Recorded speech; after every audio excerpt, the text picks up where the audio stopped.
जय श्री कृष्णा। जय श्रीमन नारायण। मेरे भक्ति सागर चैनल में आप सभी भक्तों का स्वागत है। भागवत गीता का पहले अध्याय का सार आप सभी भक्त पूरी जरूर सुनना। जय श्री कृष्णा। भागवत गीता का पहले अध्याय का सार।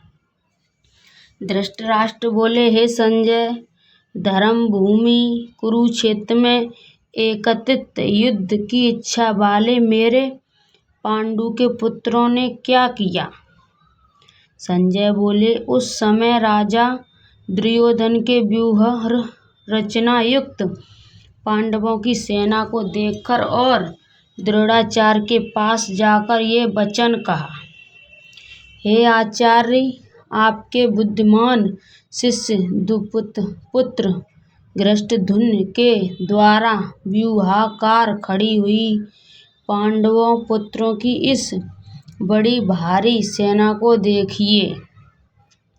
इस सेना में बड़े बड़े धनुषों वाले तथा युद्धों में भीम और अर्जुन के समान शूरवीर तात्यक और विराट तथा महारथी राजा द्रुपद, धृष्टकेतु और चेकितान तथा बलवान काशीराज पुरुषजित कुतु कृत्यभोज और मनुष्यों में श्रेष्ठ सैव्य पराक्रमी युद्धामनु तथा बलवान उत्तमौजा सुभद्रा पुत्र अभिमन्यु और द्रौपदी के पांचों पुत्र, ये सभी महारथी हैं। हे ब्राह्मण श्रेष्ठ, अपने पक्ष में भी जो प्रधान है उनको आप समझ लीजिए। आपकी जानकारी के लिए मेरी सेना के जो सेनापति हैं उनको बतलाऊं। आप द्रोणाचार्य और पितामह भीष्म तथा कर्ण और संग्राम विजयी कृपाचार्य तथा वैसे ही अश्वत्थामा विकर्ण और सोमदत्त का पुत्र भूरिश्रवा और भी मेरे लिए जीवन की आशा त्याग देने वाले बहुत से शूरवीर अनेक प्रकार के अस्त्र शस्त्र से सुसज्जित और सबके सब युद्ध में चतुर हैं। भीष्म पितामह द्वारा रक्षित हमारी वह सेना सब प्रकार से अजेय है और भीम द्वारा रक्षित इन लोगों की ये सेना जीतने में सुगम है। इसलिए सब मोर्चों पर अपनी अपनी जगह स्थित रहते हुए आप लोग सभी निसंदेह भीष्म पितामह की ही सब ओर से रक्षा करें। कौरवों में वृद्ध बड़े प्रतापी पितामह भीष्म ने उस दुर्योधन के हृदय में हर्ष उत्पन्न करते हुए उच्च स्वर से सिंह की दहाड़ के समान गर्जना शंख बजाया। इसके पश्चात शंख और नगाड़े तथा ढोल मृदंग और नरसिंगे आदि बाजे एक साथ ही बज रहे उठे। उनका वह शब्द बड़ा भयंकर हुआ। इसके अनंतर सफेद घोड़ों से युक्त उत्तम रथ में बैठे हुए श्री कृष्ण महाराज और अर्जुन ने भी अलौकिक शंख बजाए। श्री कृष्ण महाराज के पचय नामक अर्जुन ने देवदत्त नामक और भयानक कर्म वाले भीमसेन के पौंड नामक महाशंख बजाया। कुंती पुत्र राजा युधिष्ठिर ने अनंत विजय नामक और नकुल तथा सहदेव के सुघोष और मणिपुष्प नामक शंख बजाए। श्रेष्ठ धनुष वाले काशीराज और महारथी शिखंडी और धृष्टद्युम्न तथा राजा विराट और अजेय सात्विक राजा द्रौपद और द्रौपदी के पांचों पुत्र और बड़ी भुजा वाले सुभद्रा पुत्र अभिमन्यु इन सभी ने हे राजन अब और से अलग अलग शंख बजाए और उस भयानक शब्द के आकाश और पृथ्वी को भी गूंजाते हुए धृतराष्ट्रों के अर्थात आपके पक्ष वालों के हृदय वितीर्ण कर दिए। हे राजन, इसके बाद कपिध्वज अर्जुन ने मोर्चा बांधकर डटे हुए धृतराष्ट्र संबंधियों को देखकर उस शस्त्र चलाने की तैयारी के समय धनुष उठाकर ऋषिकेश श्री कृष्ण महाराज से ये वचन कहा, हे अच्युत, मेरे रथ को दोनों सेना के बीच में खड़ा कीजिए और जब तक युद्ध क्षेत्र में डटे हुए युद्ध के अभिलाषी इन विपक्षी योद्धाओं को भली प्रकार देख न लूं कि इस युद्ध रूप व्यापार में मुझे किन किन के साथ युद्ध करना योग्य है, तब तक उसे खड़ा रखिए।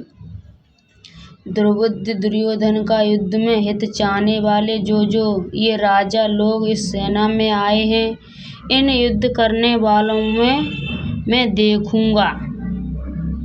संजय बोले, हे धृतराष्ट्र, अर्जुन द्वारा इस प्रकार कहे हुए महाराज श्री कृष्णचंद्र ने दोनों सेनाओं के बीच में भीष्म और द्रोणाचार्य के सामने तथा संपूर्ण राजाओं के सामने उत्तम रथ को खड़ा करके इस प्रकार कहा कि हे पार्थ, युद्ध के लिए जुटे इन कौरवों को देखो। इसके बाद प्रथापुत्र अर्जुन ने उन दोनों सेनाओं में स्थित ताऊ, चाचा और दादों, परदादों को, गुरुजी को, मामा को, भाइयों को, पुत्रों को, पौत्रों को तथा मित्रों को, ससुरों को और सुहृदों को भी देखा। इन उपस्थित संपूर्ण बंधुओं को देखकर वे कुंती पुत्र अर्जुन अत्यंत करुणा से युक्त होकर शोक करते हुए वचन बोले। अर्जुन बोले, हे कृष्ण, कुरुक्षेत्र में डटे हुए युद्ध के अभिलाषी इस स्वजन समुदाय को देखकर मेरे अंग शिथिल हुए जा रहे हैं और मुख सूखा जा रहा है तथा मेरे शरीर में कफ और रोमांच हो रहा है। हाथ से गांडीव धनुष गिर रहा है और त्वचा भी बहुत जल रही है तथा मेरा मन भ्रमित हो रहा है, इसलिए मैं खड़ा रहने को भी समर्थ नहीं हूँ। हे केशव, मैं लक्षणों को भी विपरीत देख रहा हूँ तथा युद्ध में स्वजन समुदाय को मारकर कल्याण भी नहीं देखता। हे कृष्ण, मैंने तो विजय चाहता हूँ और न राज्य तथा सुखों को ही। हे गोविंद, हमें ऐसे राज्य से क्या प्रयोजन है अथवा ऐसे भागों से और जीवन में भी क्या लाभ है। हमें इनके लिए राज्य, भोग और सुखादि अभीष्ट है। वे ही ये सब धन और जीवन की आशा को त्याग कर युद्ध में खड़े हैं। गुरुजन, ताऊ, चाचे, लड़के और उसी प्रकार के दादे, मामे, ससुर, पौत्र, साले तथा और भी संबंधी लोग हैं। हे मधुसूदन, मुझे मारने पर भी अथवा तीनों लोकों के राज के लिए भी इन सबको मारना नहीं चाहता। फिर पृथ्वी के लिए तो क्या कहना ही क्या। हे जनार्दन, धृतराष्ट्र के पुत्रों को मारकर हमें क्या प्रसन्नता होगी। इन आततियों को मारकर तो हमें पाप ही लगेगा। अतएव हे माधव, अपने ही बांधव धृतराष्ट्र के पुत्रों को मारने के लिए हम योग्य नहीं हैं, क्योंकि अपने ही कुटुंब को मारकर हमें कैसी खुशी होगी। यद्यपि लोग से भ्रष्ट चित्त हुए ये लोग कुल के नाश से उत्पन्न दोष और मित्रों के विरोध करने में पाप को नहीं देख, तो हे जनार्दन, कुल के नाश से उत्पन्न दोष को जानने वाले हम लोग को इस पाप से हटाने के लिए क्यों नहीं विचार करना चाहिए। कुल के नाश से सनातन कुल धर्म नष्ट हो जाते हैं। धर्म के नाश हो जाने पर संपूर्ण कुल में पाप भी बहुत फैल जाता है। हे कृष्ण, पाप के अधिक बढ़ जाने से कुल की स्त्रियां अत्यंत दूषित हो जाती हैं और हे पाष्टेय, स्त्रियों के दूषित हो जाने से वर्ण संकर उत्पन्न होता है। वर्ण संकर कुल घातियों को और कुल को नरक में जाने के लिए ही होता है। लुप्त हुई पिंड और जल ही क्रिया वाले अर्थात श्रद्धा और दर्पण से वंचित करके पितर लोग भी अधोगत को प्राप्त होते हैं। इस वर्ण संकराकार दोषों से कुल घातियों के सनातन कुल जाति और जाति धर्म नष्ट हो जाते हैं। हे जनार्दन, जिनका कुल धर्म नष्ट हो गया, ऐसे मनुष्यों का अनिश्चित काल तक नरक में वास होता है, ऐसा हम सुनते आए हैं। हाँ, शोक हम लोग बुद्धिमान होकर भी महान पाप करने को तैयार हो गए, जो राज्य और सुख के लोभ से स्वजनों को मारने के लिए अघत हो गए। यदि मुझे शस्त्ररहित और सामना न करने वाले को शस्त्र हाथ में लिए हुए धृतराष्ट्र के पुत्रों रण में मार डालें तो वह मारना भी मेरे लिए अधिक कल्याणकारक होगा। संजय बोले, रणभूमि में शोक से उद्विग्न मन वाले अर्जुन इस प्रकार कहकर बाण सहित धनुष को त्याग कर रथ के पिछले भाग में बैठ गए। भागवत गीता का पहले अध्याय का सार समाप्त। बोलिए कृष्ण कन्हैया की जय, विष्णु भगवान की जय। जय श्रीमन नारायण। भागवत गीता का पहले अध्याय का अनुविषाद योग नाम है। इसमें 47 श्लोक हैं। जय श्री कृष्ण। राधे राधे। श्रीमन नारायण।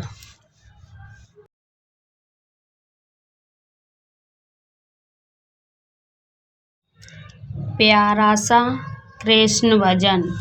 काली कमली बाला मेरा यार है, मेरे मन का मोहन तू दिलदार है।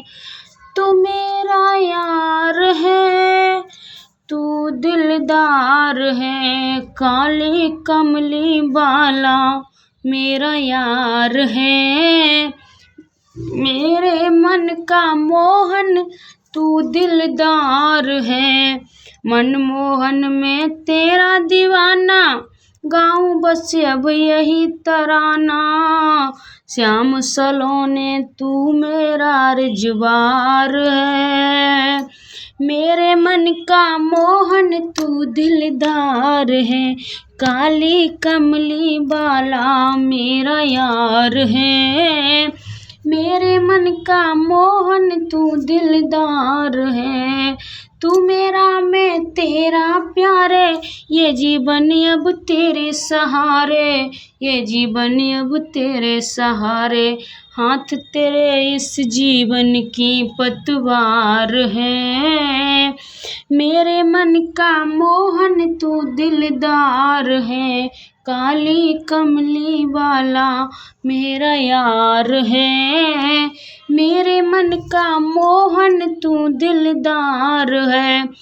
पागल प्रीत की एक ही आशा, दर्द दिल दर्शन का प्यासा। तेरे हर वादे पे मुझे एतबार है, काली कमली वाला मेरा यार है। तुझको अपना मान लिया है, ये जीवन तेरे नाम किया है, ये जीवन तेरे नाम किया है। विचित्र को बस तुमसे ही प्यार है, हम भक्तों को बस तुमसे ही प्यार है। मेरे मन का मोहन तू दिलदार है, काली कमली बाला मेरा यार है। मेरे मन का मोहन तू दिलदार है। बोलिए कृष्ण कन्हैया की जय। भागवत गीता का सार पढ़ने में मुझसे कोई गलती हुई हो उसे माफ़ करना। जय श्री कृष्ण।